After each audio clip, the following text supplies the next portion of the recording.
ভারত কত বড় মাদারে চোদ বাংলাদেশের সম্পদ চুরি করে নিয়ে কোটি কোটি টাকা বাংলাদেশের সম্পদ নিয়ে যাচ্ছে। এবং এই ভিডিওটার মধ্যে 10 মিনিট ভিডিও, 10 মিনিটের মধ্যে সমস্ত রেকর্ড আছে এবং সবাইকে দেখার সুযোগ করে দিবেন।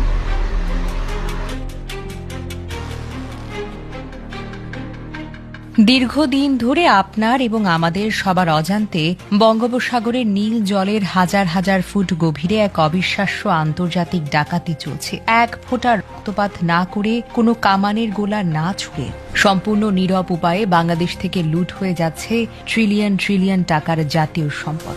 আর এই ভয়ঙ্কর বৈজ্ঞানিক চুরির গোপন নকশা এত বছর পর ফাঁস করে দিয়েছে এশিয়ার পরাশক্তি চীন। 17 বছর ধরে শেখ হাসিনা সরকারের প্রকাশ্য এবং গোপন প্রশ্রয়ে যে সম্পদ প্রতিবেশী ভারত নিজের ঘরের দিকে টেনে নিয়ে গেছে, সেই মহাসংকট রুখে দিতে এবার দৃশ্যপট নিয়ে হাজির হয়েছে বেইজিং। দেশের মসনদে এখন বড় ধরনের রাজনৈতিক পরিবর্তন এসেছে। ক্ষমতায় এসেছে কট্টর বাংলাদেশপন্থী এবং জাতীয়তাবাদী তারেক রহমানের সরকার। আর ঠিক এই কারণে দিল্লির রাতের ঘুম যেন উবে গেছে। আজ আমরা উন্মোচন করব বঙ্গোপসাগরের তলদেশের সেই গোপন রাজনৈতিক ও বৈজ্ঞানিক যুদ্ধ, যা দক্ষিণ এশিয়ার ভূরাজনীতিকে চিরতরে বদলে দিতে চলেছে। বিজ্ঞান ও পদার্থবিদ্যার নিয়ম অনুযায়ী তরল বা গ্যাসীয় পদার্থ সবসময় উচ্চচাপ থেকে নিম্নচাপ অঞ্চলের দিকে ধাবিত হয়। এই সূত্রকে কাজে লাগিয়ে ভারত ও বাংলাদেশের সীমান্তের কাছে সমুদ্রের গভীরে বিশেষ কৌশল ব্যবহার করা হয়েছে। ভারত তার সীমানায় যন্ত্র বসিয়ে সোজা নিচে মাটি না খুঁড়ে স্লান ড্রিলিং বা বাঁকা পদ্ধতিতে মাটির নিচ দিয়ে কোনাকুনিভাবে বাংলাদেশের গ্যাস ভাণ্ডারে পাইপ পৌঁছাচ্ছে। সেখান থেকে সজোরে গ্যাস টেনে বের করায় বাংলাদেশের মাটির নিচে শূন্যতার সৃষ্টি হয়। ফলে প্রকৃতির নিয়মেই বাংলাদেশের ভেতরের বাকি গ্যাসও সীমান্ত পার হয়ে ভারতের পাইপের দিকে ছুটে যায়। সহজ কথায়, সম্পদ বাংলাদেশের হলেও চোষক যন্ত্রের মাধ্যমে এর সম্পূর্ণ লাভ নিয়ে নিচ্ছে ভারত। ইতিহাসের পাতা উল্টালে দেখা যায় এই কৌশল একদম নতুন কিছু নয়। 1990 সালে যখন সাদ্দাম হোসেনের ইরাক কুয়েত আক্রমণ হয়েছিল, তখন অন্যতম প্রধান কারণ ছিল এই স্লাড ড্রিলিং।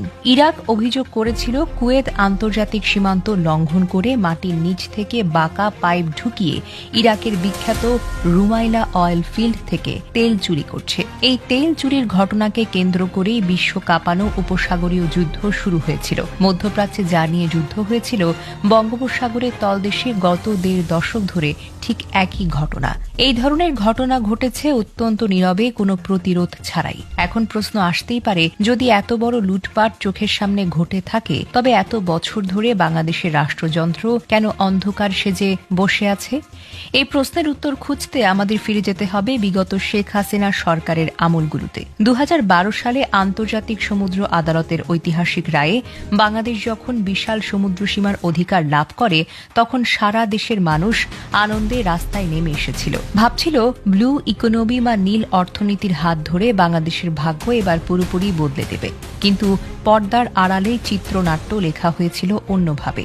সমুদ্র জয়ের পরপর গভীর বঙ্গোপসাগরের বেশ কয়েকটি অত্যন্ত সম্ভাবনাময় বা গ্যাসে ভরপুর ব্লকের অনুসন্ধান ও উত্তোলনের দায়িত্ব কোনো আন্তর্জাতিক দরপত্র ছাড়াই তুলে দেওয়া হয় ভারতের 2 রাষ্ট্রীয় প্রতিষ্ঠান ONGC এবং অয়েল ইন্ডিয়া লিমিটেডের হাতে। এরপর কেটে গেছে দীর্ঘ একটা যুগেরও বেশি সময়। বিশ্ববাজারে যখন গ্যাসের জন্য হাহাকার, তখনই ভারতীয় কোম্পানিগুলো বাংলাদেশের ব্লকগুলোতে কোনো বাস্তবমুখী প্রয়োগ ছাড়াই উল্লেখযোগ্যভাবে উৎপাদন শুরু করেনি। তারা বছরের পর বছর ধরে ফাইল আটকে রেখেছে, সময় ক্ষেপণ করেছে এবং পুরো প্রক্রিয়াকে নিষ্ক্রিয় করে রেখে দিয়েছে। ভূরাজনৈতিক বিশ্লেষকদের মতে এটি কোনো সাধারণ অবহেলা বা আমলাতান্ত্রিক জটিলতা ছিল না। এটি ছিল দিল্লির একটি সুদূর প্রসারী কৌশল। ভারতের মূল উদ্দেশ্য হল বাংলাদেশের এই ব্লকগুলোকে পুরোপুরিভাবে অচল করে রাখা, যেন বাংলাদেশ নিজে কোনোভাবেই সেখান থেকে গ্যাস তুলতে না পারে। আর সেই দীর্ঘ নিষ্ক্রিয়তার সুযোগে ভারত নিজের সীমানায় কৃষ্ণ গোদাবরী বেসিন থেকে শত শত বিলিয়ন ঘনফুট গ্যাস দিন রাত উত্তোলন করে গেছে। এর ফলে বাংলাদেশের রিজার্ভের গ্যাস ধীরে ধীরে সীমান্ত পার হয়ে ভারতের দিকে চলে গেছে। হাসিনা সরকার নিজের ক্ষমতা টিকিয়ে রাখতে এবং দিল্লির একচেটিয়া রাজনৈতিক সমর্থন ধরে রাখতে এই নীরব লুণ্ঠনের বিরুদ্ধে একটি শব্দ উচ্চারণ করার সাহস পায়নি। বাংলাদেশের জাতীয় স্বার্থকে কোরবানি দিয়ে প্রতিবেশী রাষ্ট্রকে এভাবে ফ্রি লুট বা অবাধে চুরির সুযোগ করে দেওয়া হয়েছিল, যার চরম মাশুল আজ গুনতে হচ্ছে দেশের সাধারণ জনতাকে। সমুদ্রের তলদেশের এই মহা চুরির সরাসরি প্রভাব পড়েছে আপনার এবং আমার পকেটে, দেশের সামগ্রিক অর্থনীতিতে। যখন দেশের নিজস্ব অফশোর বা গভীর সমুদ্রের গ্যাস সম্পদ মাটির নিচে পড়ে রইল কিংবা চুরি হয়ে গেল, তখন দেশে দেখা দিল তীব্র জ্বালানি সংকট। এই কৃত্রিম সংকটকে পুঁজি করে বিগত সরকার দেশকে ঠেলে দিল এক আত্মঘাতী পথে।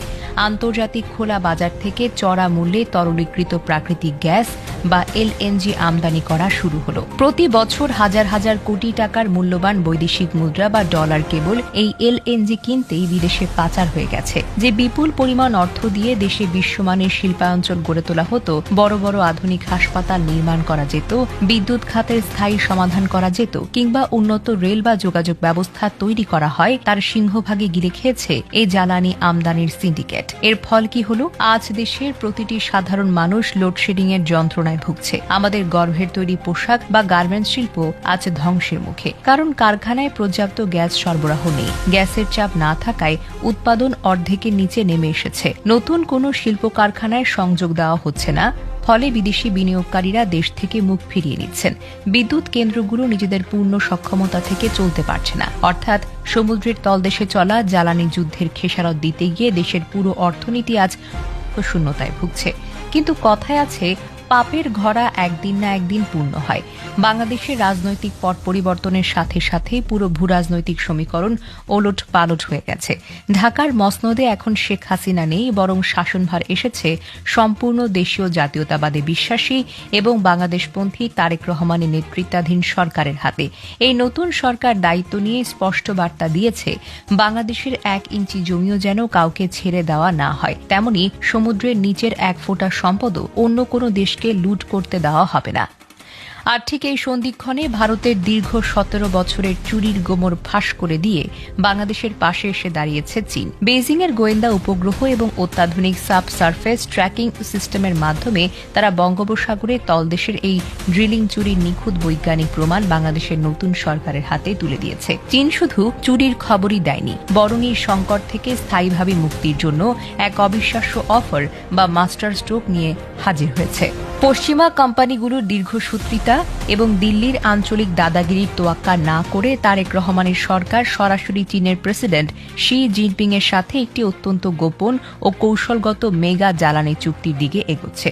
বর্তমানে গভীর সমুদ্রে বা অফশোর ড্রিলিং এর ক্ষেত্রে বিশ্বের সবচেয়ে শক্তিশালী এবং আধুনিক প্রযুক্তি রয়েছে চীনের রাষ্ট্রায়ত্ত জ্বালানি প্রতিষ্ঠানগুলোর হাতে। তারা অত্যন্ত কম সময়ে, কম খরচে এবং গভীর সমুদ্রের চরম প্রতিকূল পরিবেশেও বিশাল অবকাঠামো তৈরি করতে সক্ষম। চীন বাংলাদেশের নিজস্ব ব্লকগুলোতে দ্রুত ড্রিলিং এবং গ্যাস উত্তোলন শুরু করার জন্য পূর্ণ প্রযুক্তিগত ও আর্থিক সহায়তার নিশ্চয়তা দিয়েছে। এই খবর দিল্লিতে পৌঁছানোর সাথে সাথে ভারতীয় নীতি নির্ধারকদের মধ্যে তীব্র আতঙ্ক তৈরি হয়েছে, কারণ এতদিন যে বঙ্গোপসাগরকে তারা নিজেদের ব্যক্তিগত সম্পত্তি মনে করত, সেখানে এখন বেইজিং এর সরাসরি প্রবেশ ঘটেছে, আর তাও আবার বাংলাদেশের আমন্ত্রণে। যদি চীনের এই অত্যাধুনিক ডিপসি প্রযুক্তি ব্যবহার করে বাংলাদেশের নিজস্ব ব্লকে দ্রুত গ্যাস উত্তোলন করা হয়, তবে সমুদ্রের নিচের পুরো ভূবিজ্ঞান বা প্রেসার ব্যালেন্স এক নিমিষেই বদলে যাবে। ভারত সীমান্তের ওপার থেকে যে কৃত্রিম লো প্রেসার জোন তৈরি করে এতদিন আমাদের গ্যাস টেনে নিচ্ছিল, তা আর কাজ করবে না। বাংলাদেশের প্রান্তেও যখন সম পরিমাণ বা তার চাইতে বেশি শক্তিশালী ড্রিলিং পাম্প চালু হবে, তখন গ্যাসের স্বাভাবিক প্রবাহ আবার বাংলাদেশের ভেতরে রিজার্ভেই স্থিতিশীল থাকবে। অর্থাৎ যে পাইপ দিয়ে দীর্ঘ 17 বছর ধরে আমাদের সম্পদ অলক্ষ্যে বেরিয়ে যাচ্ছিল, সেই চুরির পথ চিরতরে বন্ধ হয়ে যাবে। একই সাথে এই মহাপরিকল্পনার অধীনে বাংলাদেশের নিজস্ব প্রতিষ্ঠান বাপেক্সকে আধুনিকায়ন ও শক্তিশালী করার কাজ শুরু হচ্ছে। উদ্দেশ্য অত্যন্তই পরিষ্কার, ভবিষ্যতে যেন কোনো বিদেশি শক্তির উপর সম্পূর্ণ নির্ভর করতে না হয়। বাংলাদেশ নিজেই যেন নিজের সমুদ্র সম্পদ অনুসন্ধান উত্তোলন এবং সঠিক রিজার্ভ ব্যবস্থা করতে পারে। সেই স্বনির্ভরতা অর্জন করাই বর্তমান সরকারের মূল লক্ষ্য। যদি এই নিজস্ব গ্যাস উত্তোলন সফলভাবে বাড়ানো যায়, তবে প্রতি বছর এলএনজি আমদানির পেছনে যে বিলিয়ন বিলিয়ন ডলার অপচয় হতো তা পুরোপুরি সাশ্রয় হবে। দেশের কলকারখানা 24 ঘন্টা নিরবিচ্ছিন্নভাবে গ্যাস মিলবে, বিদ্যুৎ খাতের সংকট দূর হবে, লোডশেডিংয়ের অভিশাপ থেকে মুক্তি পাবে সাধারণ মানুষ এবং দেশের ঝিমিয়ে পড়া অর্থনীতি আবার রকেটের গতিতে ছুটতে শুরু করবে। প্রিয় দর্শক, আপনার কি মনে হয় বাংলাদেশপন্থী নতুন সরকার কি পারবে ভারতের এই সুদীর্ঘ চুরির জাল ছিন্ন করে নিজেদের গ্যাস সম্পদ পুরোপুরি উদ্ধার করতে? চীনের এই শক্তিশালী অন্তর্ভুক্তি কি বাংলাদেশের অর্থনীতিকে মুক্তি এনে দেবে, নাকি ভারত আবার কোনো নতুন ভূরাজনৈতিক ষড়যন্ত্রের জাল বুনবে? আপনার মূল্যবান মতামত অবশ্যই আমাদেরকে কমেন্ট বক্সে জানাবেন। তথ্যবহুল ভিডিওটি